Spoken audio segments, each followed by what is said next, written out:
senior reporter Tony Plahetsky first broke this story on Friday during KVUE News at 4 and has been following the latest developments. Tony's here now. Let's talk about those 4 young men that were accused, 2 convicted, spent time in prison for this crime. What does this mean for them?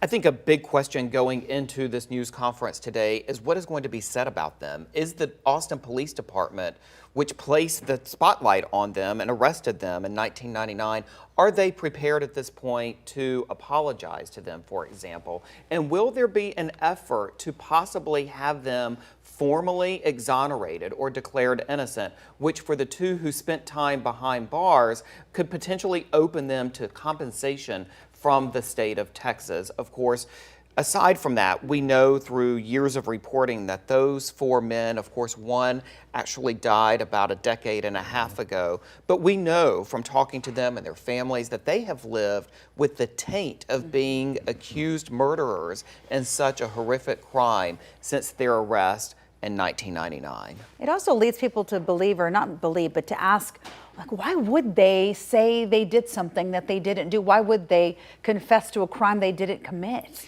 It was striking that their convictions were largely based, 2 were convicted, that their convictions were largely based on their own confessions, which the court ultimately overturned.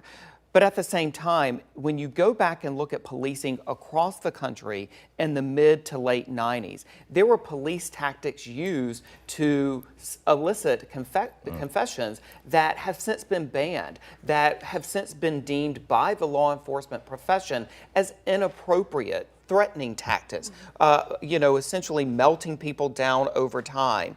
Things that police officers and detectives used at that time that they are no longer using in these types of investigations. So Brashears took his own life 25 plus years ago. What happens now? What obviously they're going to lay it all out for us today. What happens next? What happens next is, according to law enforcement, they've still got some things that they want to tie up, that they are not yet ready to say it's completely over.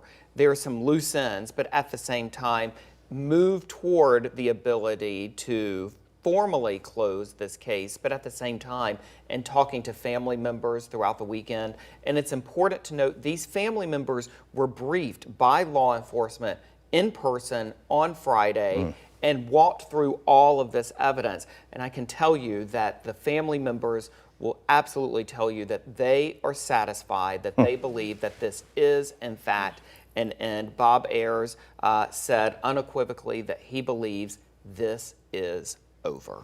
And we expect to hear from some family members at that conference, like just moving ahead to what's happening today at 10 a.m. at 8 PD.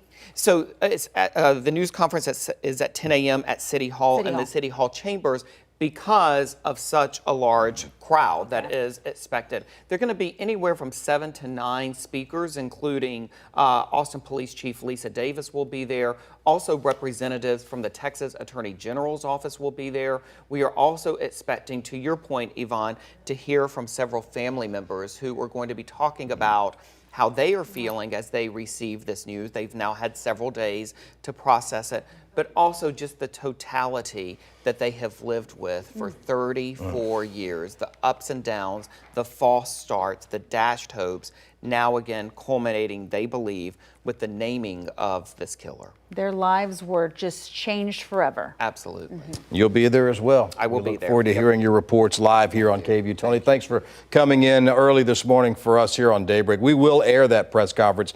Tony just mentioned the press conference from City Hall this morning. It'll start around 10 a.m. and we'll have live coverage for you right here on KVUE, also on our streaming service, KVUE Plus.